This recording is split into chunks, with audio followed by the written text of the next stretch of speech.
Hello everyone, I am here with Funkey, the player behind JK and also Leo more recently. And we're gonna talk about both of these characters. But first, I want to know, because I'm always curious about this, how were you introduced to tabletop RPGs? What was your first experience? Ooh.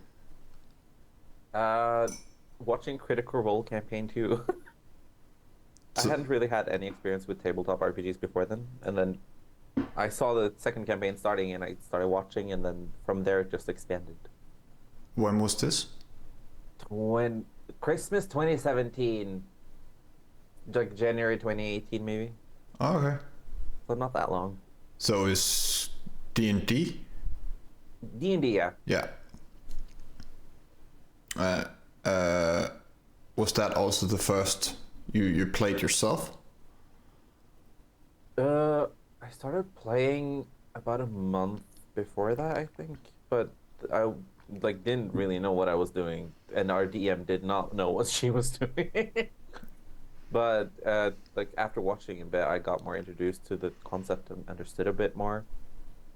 And then later on, I discovered there are other things than just seeing me around. Yep.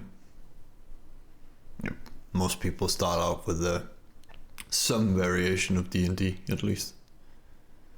How do you get into World of Darkness then? Oh, God, when was that?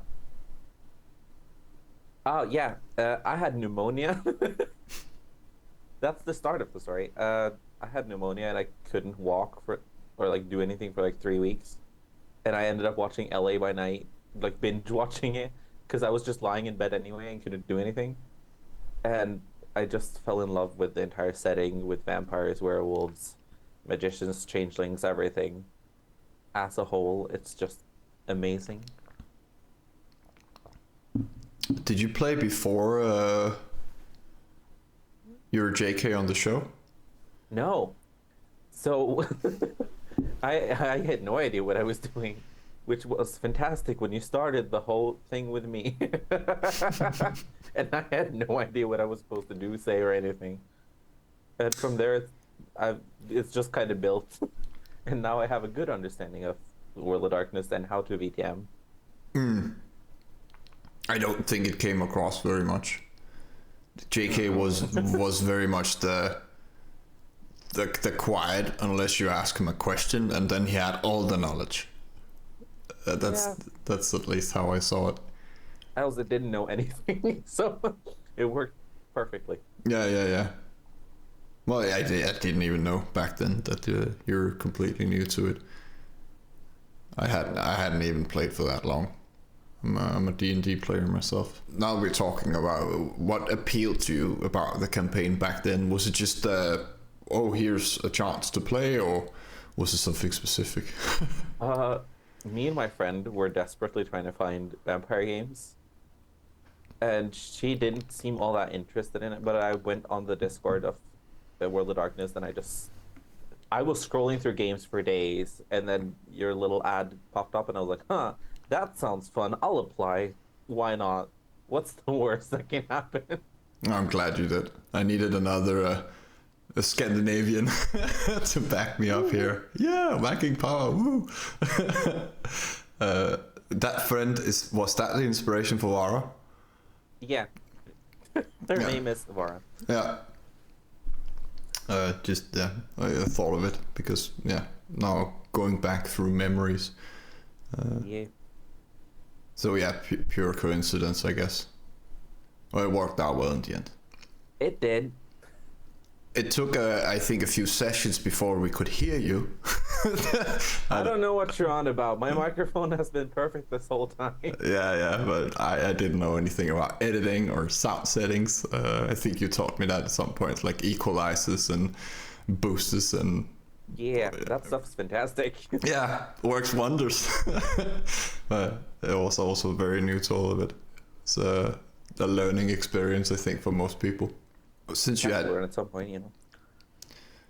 I want to know about both characters, but let's start with JK, because he was he laid the groundwork for the Camarilla and the Cappadocians in my world. since he was kind of the first, and inspired me to make Albert and Hell and all the other places of Oblivion you've been through. But what was your inspiration for JK? Ooh. So when I originally applied, I believe in my application I was like, I would love to play like a Salubri or a Toreador. And then you were like, do you want to be a sorcerer? And I was like, okay.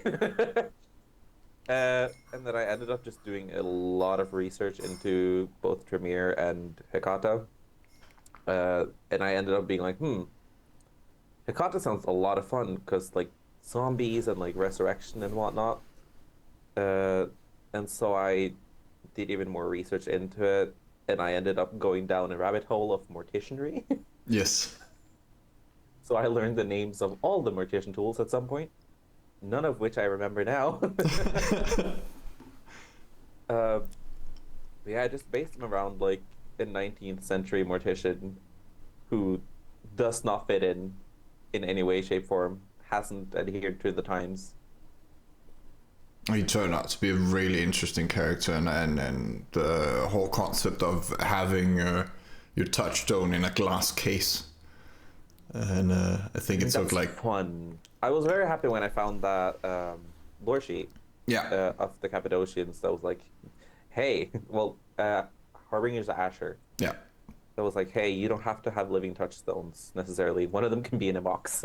Well, it worked out really well. Like, it was creepy, I think, for about 15 sessions because the other players did not know what was going on, and you just went straight for Oblivion 5 from the get-go. It's just, I have to resurrect. I think JK is the only character on any of my shows or campaigns that has achieved his ambition.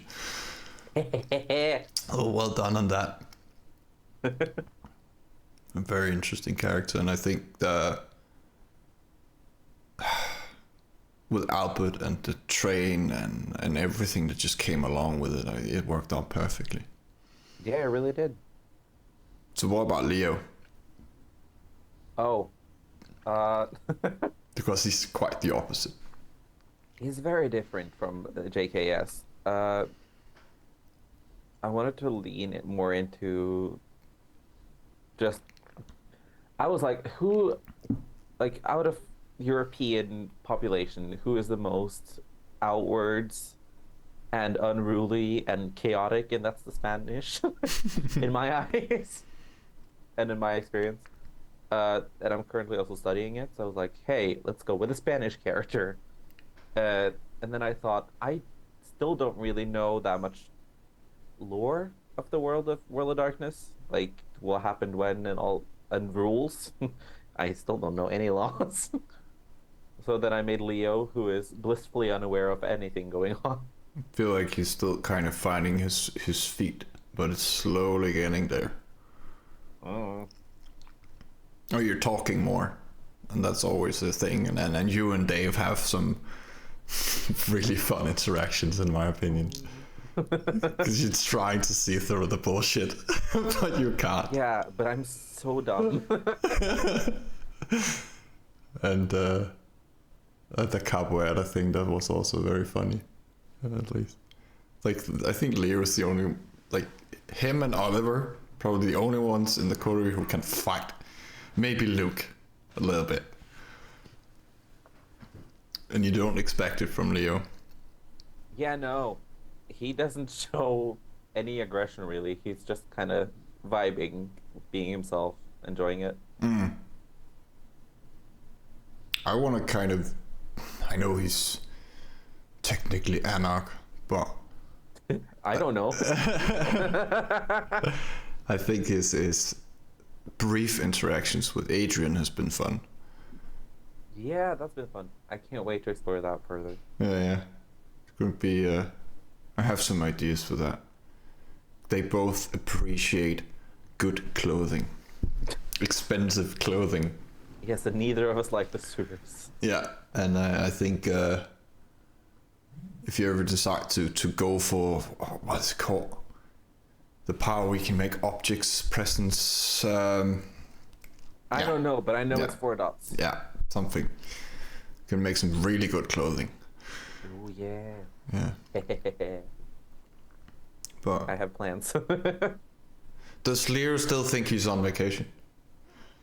Yes. Yes. For those who don't know, Leo thinks he's on vacation in London. He thinks it's just all one planned thing. Uh, I don't know what's actually going on. I've left that up to the storyteller's discretion. So that will be for the future. A little bit of spoilers, and then it just won't air after the spoopy episodes. But I think that's when Leo finally got to a point where this is nope, fuck no, yeah. Oh, well. I'm just trying to like internally go through it during each session and a little bit after. And then I kind of like, has anything really changed, or is he just like, that's a fun part of the vacation, let's move on. I thought it was a really fun session. What has been some of your favorite moments as JK or Leo? Ooh. As JK, the most fun, number one, spreading the plague. And the other characters were like, oh, that's not gonna haunt us. Also opening the rift. And just letting the undead have a field day in London. It's not my fault, I swear. Oh, Waltham Forest is perfectly fine, don't worry about it. The third one is probably the dead are angry, don't worry about it. Just stabbing a heart. Just that short sentence. That was like the most like JK's like, don't worry about it. That could be his tagline. Yeah. And with Leo, the most fun moment was, for me, was just grabbing a body and just spinning it around. And then imagining it making a roast on the dance floor.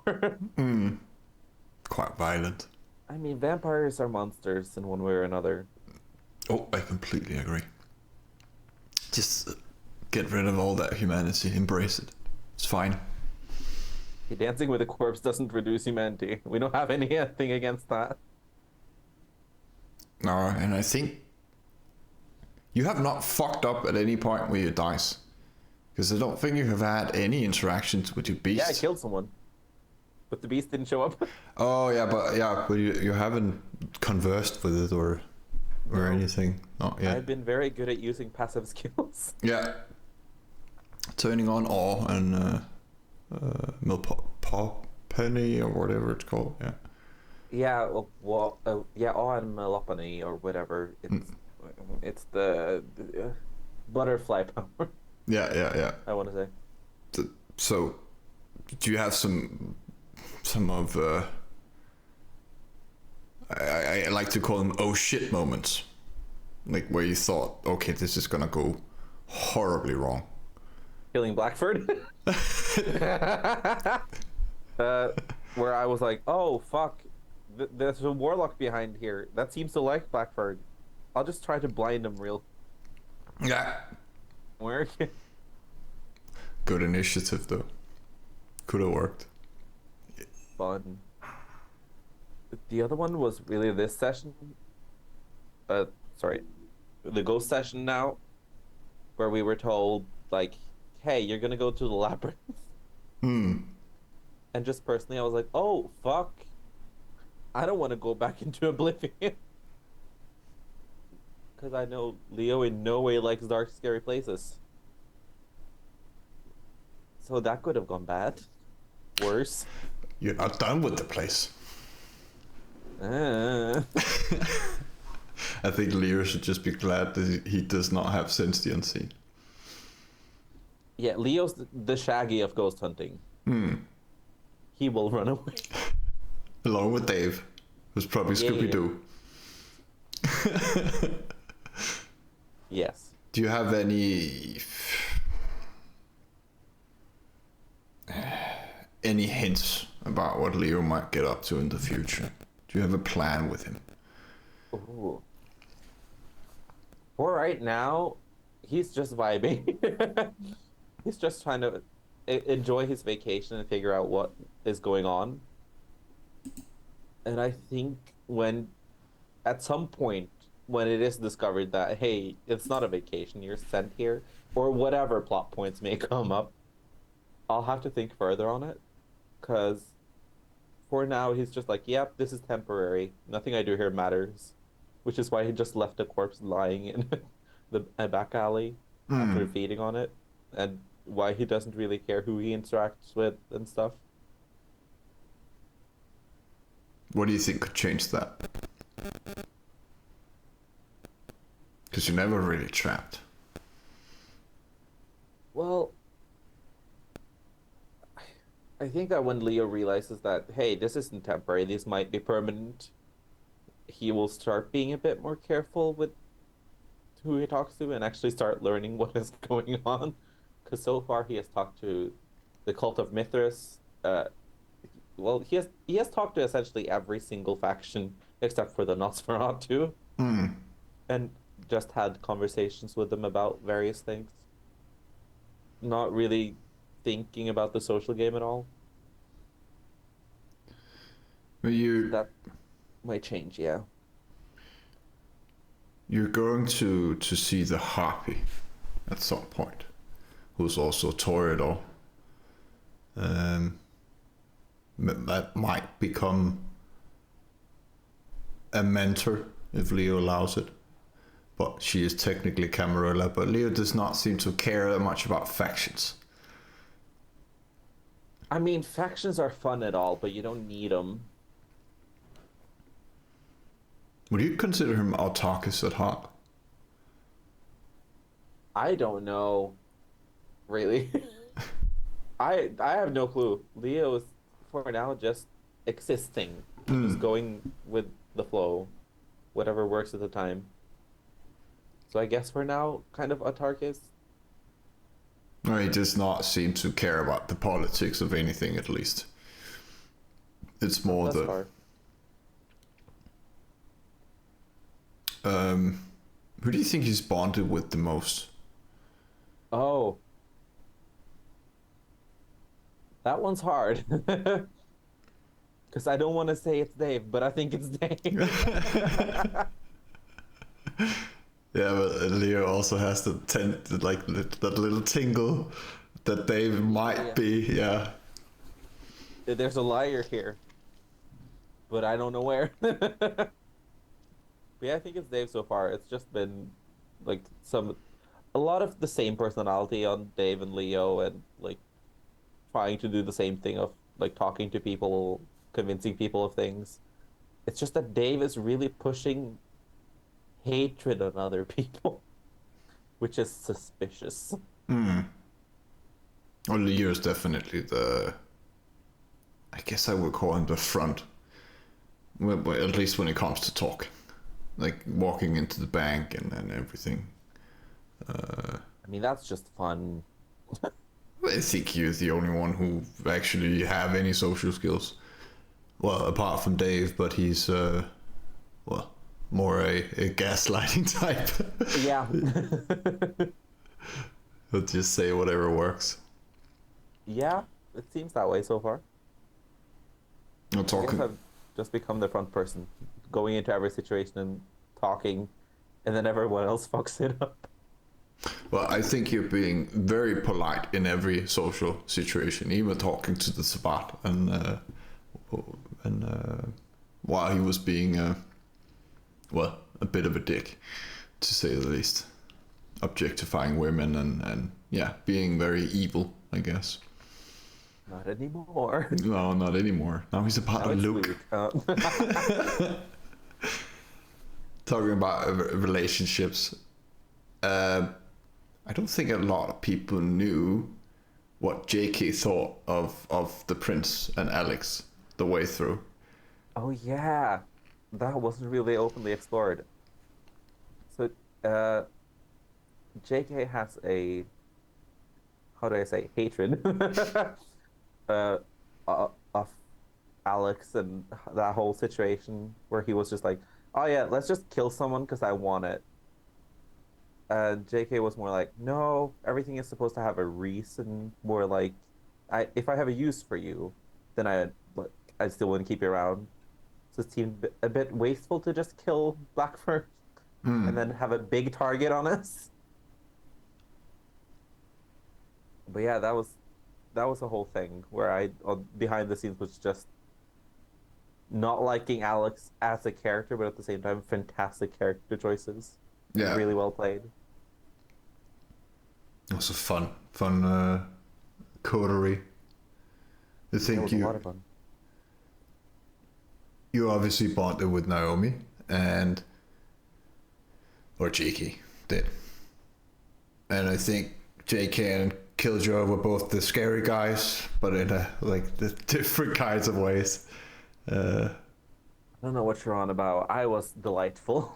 Yeah, but everyone had that. Oh fuck! I can't put a finger on it, but it's something there. But with Killjoy, that's just okay. Yeah, he's just a monster. I can put a finger on it. I know definitely what it is that I find scary. But JK was just calm. I think with JK, what made him scary was his indifference. Like, he didn't give a fuck. Like, people can say what they want. He wouldn't care about their opinions unless they directly hurt him or someone close to him. Also, it was one of the funniest moments every time it happened. But when people would ask JK of some information, and he would just like, yeah, it's like this, and they're like, you knew the whole time? Yeah, you didn't ask. You knew this was gonna happen? Yeah, I do my research. Why don't you? Yeah, just a bit. He was very sure of himself and very like, I know what I'm doing. You should know what you're doing. And if you don't know what you're doing, that's on you. It was definitely the academic of the group. Yeah. And Leo was not. He's the talker. He's very... Yeah, they're very opposites. But it's fun. Yeah, it's not... I mean, it can be a bit boring to play the same type of characters. I think it's very fun that you went the more... I wouldn't say flamboyant, but lively way, I guess. Yeah, I tried to. It was not fun to... Had I done the same thing, I feel like I would have just fell into the same habits of JK, and I didn't want to just continue playing the same character. I get that. When JK was also very old. I think he was the oldest one in the entire coterie. Yeah, he was the oldest, because he was born... Oh, he was almost he was almost 100, I think. I think it was 99. I think he was born in 1912. Yeah. Because he experienced World War II. Yeah. I remember that being a part of his story, where Vara died. Yeah. Oh, yeah. Her death was... Like, she was hit by shrapnel from a bomb. From one of the bombing raids of London. And he found her on the street, and he was like, no. Had the skills to, well, keep her in keep her in pristine condition. Well, it was I love toying around with JK, and I'm gonna find something with Leo as well, but the Camarilla was more sandboxy than the Anarch story, definitely. Yeah, we could just kind of do whatever we wanted. Yeah, or it's hard on me as a storyteller, because I felt like I was writing 6 different stories. I tried to, at least.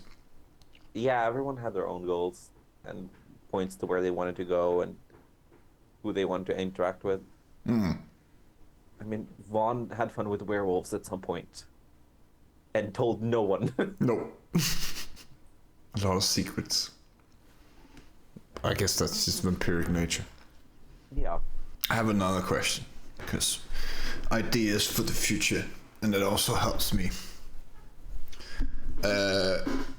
you played Modern Times Vampire. I think there was a 4-year time skip between these two chronicles.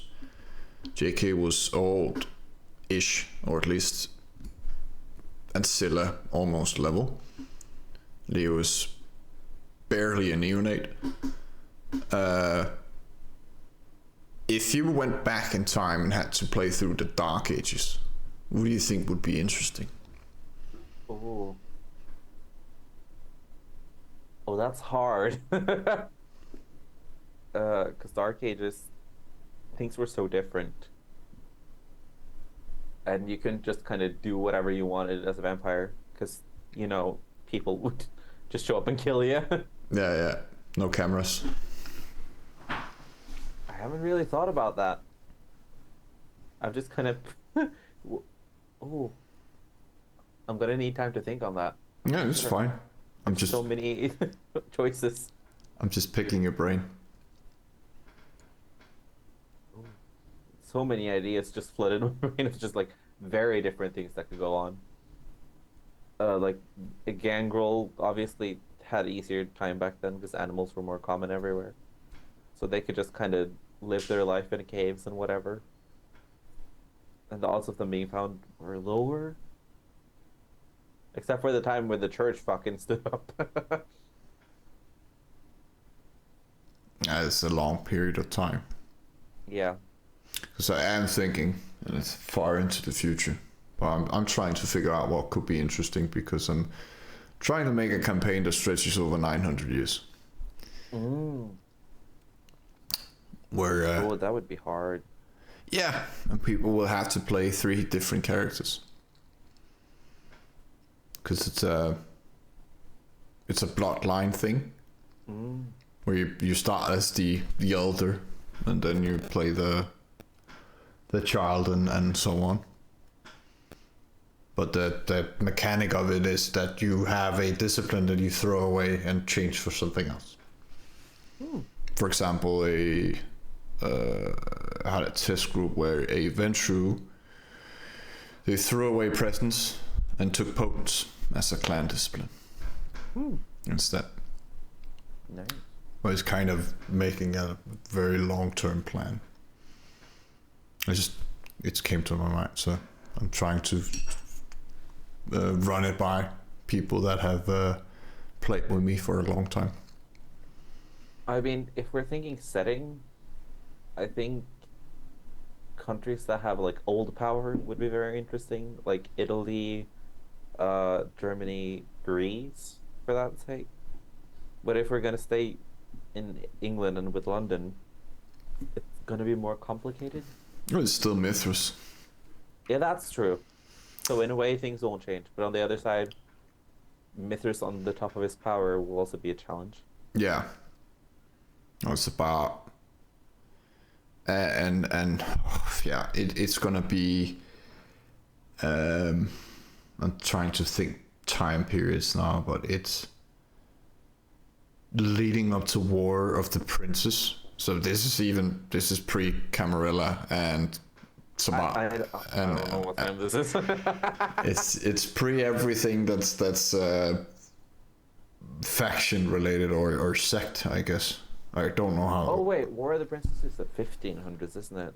I think it ends there with the forming of the Camarilla or the Anak Revolt or something. Yeah. And then the Inquisition begins somewhere around there, I think. Maybe it's the same time. I have no clue. Yeah. My initial concept or idea is emissaries or warriors going on a crusade. So going to the Middle East. Because that is also around that time, at least in our normal human timeline. Around the year 1000 and onwards. Vikings. Ooh. Vikings. Or you could just here's a good idea. You play Albert as the middle character and Albert's sire, and we eventually end up with JK. Oh. Fledgling JK. Oh, that would be That would have been weird as fuck, because then we would end up in 1950s. Yeah. And having a, I don't know how many people know this, but J.K. Oh yeah, it was addressed in the show. He did not know his sire for like fucking almost 70 years. Yeah, and had zero interaction with his clanmates. None whatsoever. Yeah, just pulled in to oblivion, embraced and tossed out again. Well, he's one of the power players now. Yeah. What do you think he's getting up to? If you had a say in it right now in the Yanok story. Oh, if I have a say in it. Yeah. Well, I think he's still on semi-friendly terms with the Cult of Mithras due to Camden and just not wanting to die. And other than that, I think he's just maybe begun like trapping spirits and starting having like set up guards around his wherever he keeps his main residence. Wait, we were just there. Yeah. I don't remember the name of it. Waltham Forest. Oh yeah, but like the specific place. But yeah, anyway, like he's probably got like banshees and all sorts of wraiths just hanging around, spying and doing whatever necessary, since not many other clans can really fuck with them. There is a lot of ghosts in Waltham. Yeah. And the plague did some things to them. Oh, and I think he is actively trying to destroy whatever world tree thing Alex has going on. We're same pattern. Yeah. He was the only one that saw Lilith over Alex. Yeah. So JK was like, "Oh yeah, fuck no." Yeah, and then his again relationship with Roger the Campton and Alex Kairos being a rival power to the Cult of Mithras, or at least the power of Lilith. Another thing, he's probably also trying to stop Nemesis from opening the gate to hell, or whatever that was that they experienced, because that also seemed like apocalypse style. It's not really opening doors, just leaving it just a little bit. Yeah, no. It's fine when it's dead and living people, but hell, Yeah. we don't need demons. What do you think it is about Nemesis that like people don't trust her for some reason? She's a bitch. Like, the first time we met her in the first oh my god, what was the first time we met her? I think it was because of Killjoy. Yeah. They were cousins, because they're both cative, and then I started. Oh, she grabbed us and pulled us to the place with the No, that wasn't it. No, she pulled you out of the Oblivion because you were trapped and. Yeah, she pulled us out of Oblivion and Yeah. saved Naomi Yeah. from Naomi's little trap. And just straight off the bat, someone able to do that, JK was like, fuck no.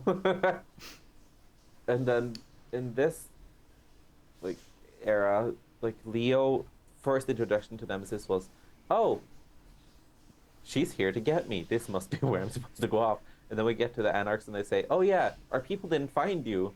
Who brought you here? And she's also the boogeyman, since saying her name literally summons her. What? And everyone knows not to trust Beetlejuice, so it's, you know. Now she's just become negative Nancy, I guess. I had the thought of JK and Nemesis working together because they both have like Oblivion 5 in different ways, I guess, but as you said, maybe JK is not that much into demons and shit. Yeah, and he's also too smart Yeah. to just let demons do whatever they want. Nemesis is not that old, and I think that's the difference. JK is more Probably, yeah. patient and, well, smarter in some ways. because she's still young and impatient. She hasn't resurrected anyone, as far as I'm aware. No. She brought a demon back from hell, but that's about it. The beast in... that was a fun scene as well, where JK, you had we converted the summoned the ethereal horde to V5. Where you had like ghosts thrown. Yeah. That was fun. It's a nice attack, just knife thrown. I mean, it's effective. Having ghosts just throw knives. The Inquisition can't really stop ghosts. They have a lot of tools to stop vampires, but when ghosts are involved, good luck. Increasingly so. Ghosts, you're just fucked. And they can't really experiment with the ghosts either. Nope. I don't think a ghost can possess a vampire, but they can definitely possess a mortal, at least some of them. Yeah, they can't possess vampires. Something about vampires not being an empty husk. Yeah. But the same way immortals are. Wait, no. I'm not sure. There's a law sheet where you play a ghost possessing a vampire, though. No, that's Harbingers of Asher. When you get far enough down the lore sheet, you realize you're not a vampire. You are a wraith inhabiting a dead body, and your job is to kill all other clan of death. Those are the people that go down to Italy and kill all the Giovanni they can find. Yeah, it's coming in the future. Jake is working on it. Or at least Roger is. Very much so. Roger's for sure on it. That is actually what I thought could bring JK and Nemesis together, because they both... I don't know about JK, but technically he's not... Well, Nemesis hates the Giovanni. A lot. That's. I think that's the only thing they can agree on. Like, the Giovanni needs to die. I don't think JK has ever met any Giovanni. He's just been told recently, like, hey, Italians are bad people. Yeah. At least, what did Roger call them? Incestuous spaghetti makers or something. Just trying to figure something out. What we call it, yeah. I mean, I'm surprised that the Scottish Giovanni are technically still in existence. Oh, the bankers have done something along those lines. They're bankers. Yeah. Well, I guess it depends on the timeline and how prominent Mithras is. He's obviously very in my campaign, but that's because the first group I played Fall of London with, they kind of made the world and could have gone a lot of ways. The same way you with JK were very intrinsical in creating my Camarilla, and this is more like you come into a very established anarch, but it's a small group of people. Yeah. But it also seems like that no one is going to be anarch by the end of it. I mean, yeah, Dave's a hunter. Emery is leaning very much towards Mithras. Same with Luke, I think. He seems to also be leaning a bit towards Mithras. I don't know. I think Luke just wants to like be left alone and run his own shit and not have anyone tell him what to do. Really. Yeah.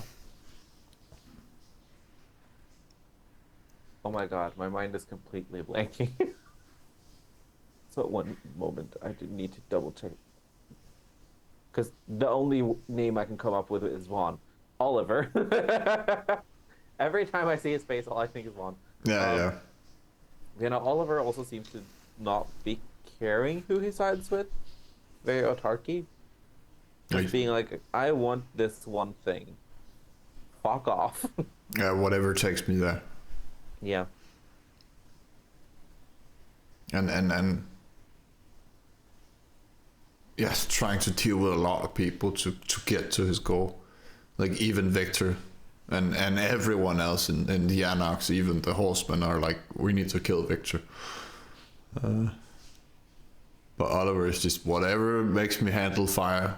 I'll do it. I don't understand why everyone wants to kill Victor. He's just a chill guy. Yeah, he's fine. He even sacrificed himself to kill Lady Blackmore. So, well, he didn't sacrifice himself. He became a torso. speaking of, that was a fun. JK had that situation under control. I feel like you have a nice home, nice furniture, and then the prince came and ruined it for him. Yeah. Yeah. JK had everything he needed. Yeah. And then Alex is like, no, we need more. We need more. And then his house burned down. And JK is like, Alex, you son of a bitch. You're really getting along with Lady Blackmore. Yeah, also JK wasn't really harming anyone as a vampire. He was just like, well, he didn't unleash a plague, but that's not on me. That's not direct harm. No. No, indirect. Not JK's fault they're weak. But he was just eating dead people, doing morticianry, experimenting with dead things. Well, I think he ended up at Humanity 4 or some shit. Yeah. He doesn't give a fuck anymore. No. It's like, okay, I resurrected Vara. Now I have to kill her again. It's my touchstone. I have to embrace her. That's a lot of stains. I don't know what's wrong about. like a couple or 10. But you got what you wanted in the end. She's here. Schooled by Roger himself. And now a part of the Cappadocians. It's basically the front for you guys. Because, again, the audience does not know this, but I told the players that were in the Camarilla, you're not going to interact with your own characters because I cannot do them justice. Which is why they're just mentioned. Obviously they're there, but JK is not leaving that basement, and if you try to go down there, something will stop you. If someone tries burning down his house again, they will burn themselves. Yes, very much so, and be haunted forever by 1,000 spirits with knives. Yeah. There's just silverware planted around the property. Any Inquisitor shows up, knife. Yeah. I also like his kind of fuck you to the Inquisition. It's like, I'm just gonna build a new house that looks almost exactly the same, with a bigger basement this time. Yeah, try me. Yeah, because the bunker is still fine. Oh, it's fun going down memory lane with you. Yeah, one thing, I was very sad I didn't have any real scenes other than Vara dying in my bunker. Because I had mentally planned it out a lot with books that are so old they're bound in human skin, and who needs bookmarks when you have dried out tongues? Oh, you can still give me ideas, and next time you go see the Hecata, I can. Oh yeah, morbid details are always fun. I think he has taken some inspiration from Lady Blackmore's house. Because he just walked in and it was fine. And then Alex opened his fucking mouth. Yeah. JK didn't mind that everything was made of humans. Yeah, that's just good interior decorating. Like moving furniture. It's practical. Looks good. Yeah. Like arms that come out and hand you things and eyes everywhere. It's fine. He would make good friends with the Shimishi. He would. I should introduce him to Henri. Have a book club. Yeah. Because I think there's only one in London. I don't know. No, that you guys know of, because you kind of killed the other one, so, or Luke did. Whoops. Yeah. Oh yeah, I shot another person there. I didn't even get stains for it. You didn't give me stains for it. I can't remember. It's It was I got a messy crit, right? massacre Yeah, trying to shoot him, so I shot towards him and then instantly clocked around and hit someone else. yeah, yeah. Well, sometimes I forget things. Didn't I give you a stain? I think you remorsed it. I can't remember. I remorsed after killing the guy in the alley, Yeah. Oh, yeah. but I don't think I did a remorse after that. That's fine. We need to get. You need to do a lot more messy crits and bestial failures and Hunger Games because your beast is waiting to talk. No. And so is Regina Blake. I was a Hunger 4 at some point, and I don't think you noticed. No, I can't keep track of it. I need like a billion monitors if I like am to keep track of everything. Though fittingly, that is when I ended up just killing the mortals, so... Worked out. Oh yeah, because of 4 red dice. Yeah. That was also miss critical as well, so... I've gone through most of the questions, or like 7 of them. And we've gone off a tangent. Usually by the end of it, I give the interviewee, I guess, a chance to ask me something that I will ask unless it's about another player's secret or some shit. But anything you want to know, I'll tell you as much as I can. Well, that's the annoying thing, because I want to know secrets. Some secrets, but I can't tell you. Some things I can neither confirm nor deny, like Dave being a hunter. What happened with Knight and Morrigan After we ended? Because all I knew was they were out on a walk or something, and then my house burned down. well, Morgan's still hanging out with JK because she really liked JK. Did she finish her book? Yes, I need to know. she did, and JK has it because she trusts JK with it because he has a library and he was again like a fucking superpower, and JK is just like, yeah, I speak Latin. Come live at my house. Here's some clothes. I'll teach you to talk and read and and everything. But yeah, she is. She's traversing the Shadowlands with Knight, obviously. But she, whenever she is in the Skinlands, she is in Walton Forest, and she, if anyone wants to fuck with the Cappadocians at any point, should they be so stupid, she is definitely going to be there and kick some ass. I feel like the Cappadocians have more of a defense than the Camarilla has. Yeah, but I also they're like north of the border to Lupine territory, so. Oh yeah, the Lupines. Oh, that's another thing. If the Lupines tries fucking with JK, he can just kill one and resurrect them. Also, he has a zombie werewolf. He's also always having a silver chain, and yeah, he has the tools. Oh yeah, right. I forgot that. But he has at least 2 gangrels hanging out with him.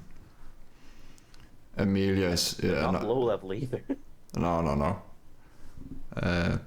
Because they are kind of the first line of defense against the Lupine. That's one of the reasons why the prince is not really doing anything about them. Because if there are no Cappadocians, then woof woof. But it's thanks to Vaughn, there's a bit of war because that was one of their. Because Vaughn went ahead and said, "Hey, yeah, it's this guy. He did it. Yeah. He fucked with people." He started the play, so. I don't think JK knows that still. And it's also very unholy and unnatural in their eyes, whatever the Cappadocians are doing, but they can't really do much about it because the Cappadocians don't really go for a walk in the park north of Walton. I mean, they probably have tried at some point to attack JK. I don't think it succeeded in any way, shape, or form. No. It's they quickly figure out that It's not worth it. Again, just memories. The big bear gangrel that you touched. It's like 5 aggravated willpower damage. Sabat hunt you went on before Lady Blackmore. Yeah. Yeah, because I used Withering Spirit on him. Yeah. I tore his soul from his body. Yeah. Fun powers. They're scary. JK gave me a lot of inspiration for the Cappadocians and Hecata, and wanting to actually play one myself at some point. Well, they're fantastic. Yeah. And I love the way Oliver is doing his. Yeah. It's different. It's very different. 0 Oblivion compared to JK, who had 5 and all the best rituals or ceremonies, I should say. And I accidentally got all of the old Cappadocian like abilities when I checked. Yeah, I think I permitted you to just take. Oh no, like the actual powers in Oblivion, I double checked them with what Cappadocians got in P20, I think. Yeah. And it was the exact same powers. Yeah. I had just taken them by accident because I was like, that's useful, that's fun. Oblivion Touch for you, Withering Spirit for you. Yeah. Oh, another question. I don't remember her name, but the shovelhead we rescued from the fucking underground bunker. What happened to her? Judith. Yes. Judith. A lot of things had happened to Judith, but she became. First of all, she changed her name. Alex wiped her memories.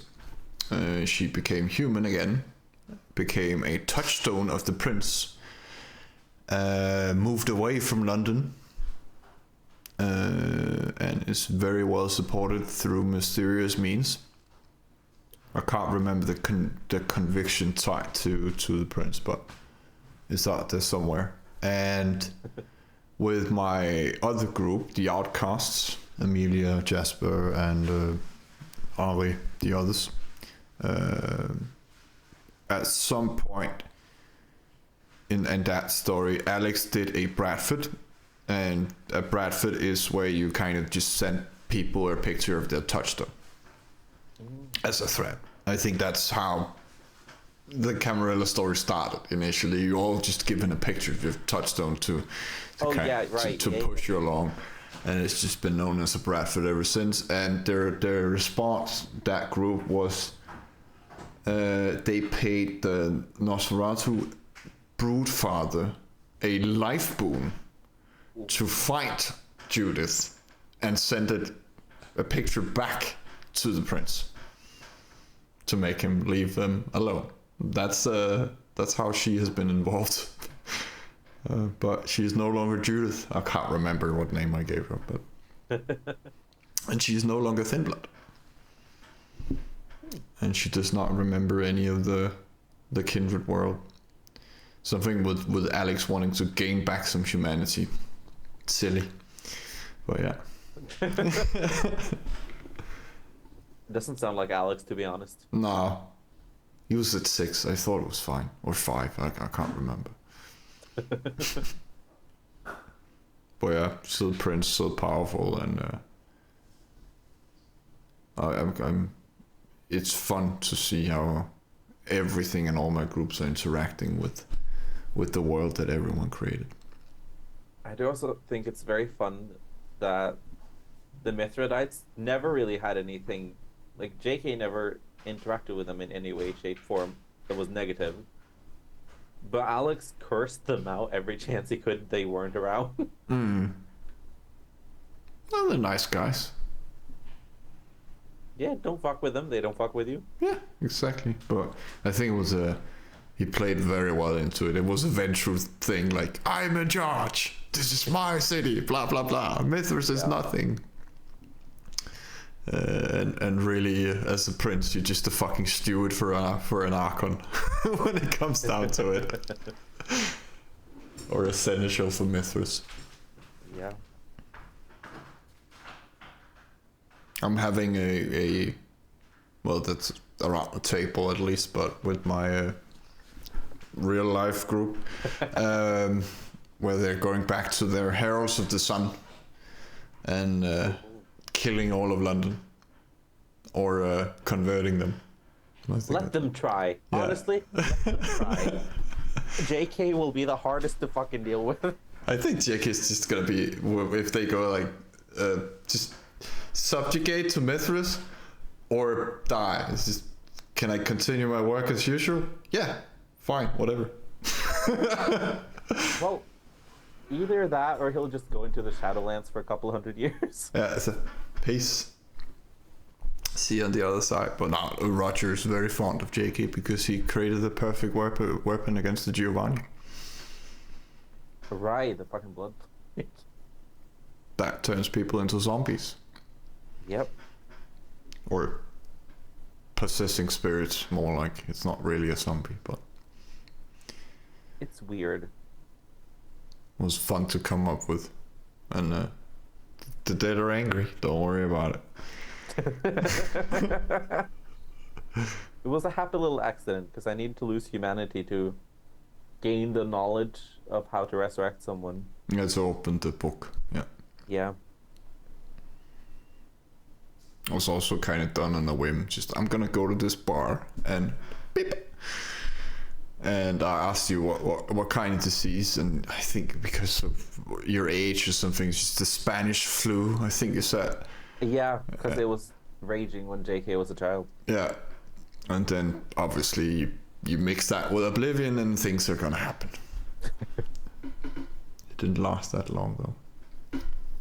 I mean, there's vials of it somewhere. And Waltham is a spooky place because of it. Waltham has become the equivalent of a lich's lair. Yeah. The coughing and yeah, don't turn on Since the Unseen or Oblivion side in Waltham unless you want attention, that's for sure. There are a lot of dead people. That's pretty much all I have for me. If you're satisfied with that, I think it was a nice conversation. Yeah, it was a lovely conversation. Going down memory lane. Yeah. It's been so long since I last played JK now. Jesus. Oh, he's one of my favorite characters, and he's become a very big part of the Cappadocians and what it means to be Hecata in London. Well, yeah, that type of Hecata, that is. I mean, somewhere else there's probably someone doing some voodoo stuffs. Yeah, but if you ask them, Hecata is kind of it's Cappadocian. The others are just Cappadocian bloodlines. True. Yeah. And I don't know. I would like to see the return of that clan. Actually, I think the Giovanni has had their time. Yeah, I mean, in proper timeline, yes. In 2013, there was a convention because the Harbingers killed the leader of the Giovanni. And so the Giovanni were just like, I don't know what to do now. And then there ended up being like a worldwide pact between all the Hecata Yeah. or something. So now they're like, okay, we won't kill each other, I guess. Yeah. Let's see how long that lasts. I mean, with Mithras alive, not a lot of the Giovanni are going to be alive. No. And Roger hates them as well. He's a powerful blood potency 9 kind of crazy dude. Impressively enough, he has 6 humanity. Yeah. I don't understand how. Like, Mithras has 3, I get that. But 6 with Roger? I don't know if anyone out there has read through The Fall of London or played it. Roger's not a nice guy, and he's done a lot of shit for Mithras to achieve the ritual of transferring the soul. A lot of kids were killed in the process of achieving that goal, I just want to say. Happy little accidents. Yeah, happy little accidents. That's the players see in the story.